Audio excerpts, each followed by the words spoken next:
ሰላም ውድ ተመልካቾች፣ ዛሬ ወደ አውሮፓ ምዕራባዊ ጫፍ የምንጓዝበት እጅግ ውብ ታሪካዊ እና አስደናቂ ሀገር አለች። ይህች ሀገር ፖርቱጋል ትባላለች።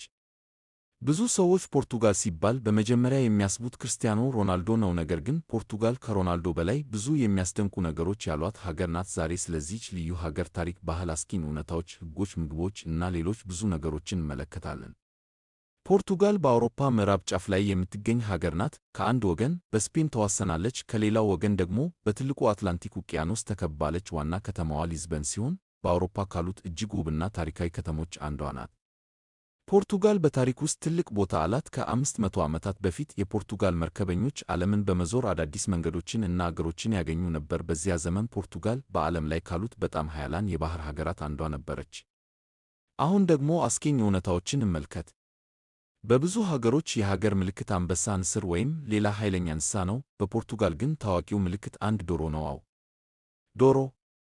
ብዙ ቱሪስቶች ፖርቱጋል ሲደርሱ በየቦታው የዶሮ ምስሎችን ያያሉ። እንግዲህ ማንም ሰው የሀገሩ ጀግና ማን ነው ብሎ ቢጠይቅ ከምናልባት ዶሮ ይሆናል ብሎ ሊቀልድ ይችላል።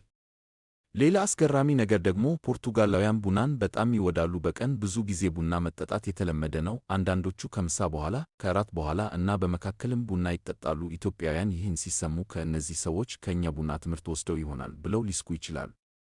እግር ኳስ በፖርቱጋል እንደ ሃይማኖት ይቆጠራል ቢባል አይጋነንም። ልጆች ከትንሽ ዕድሜያቸው ጀምሮ ኳስ መጫወት ይወዳሉ። ብዙዎቹ ራሳቸውን እንደ ክርስቲያኖ ሮናልዶ ያስባሉ። አንዳንድ ልጆች ከምን መሆን ትፈልጋለህ ተብለው ሲጠየቁ ከዶክተር ወይም መምህር ሳይሆን ሮናልዶ ብለው ይመልሳሉ ተብሎ ይቀለዳል።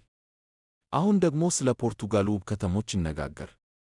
ሊዝበን በተራሮች ላይ የተገነባች ከተማ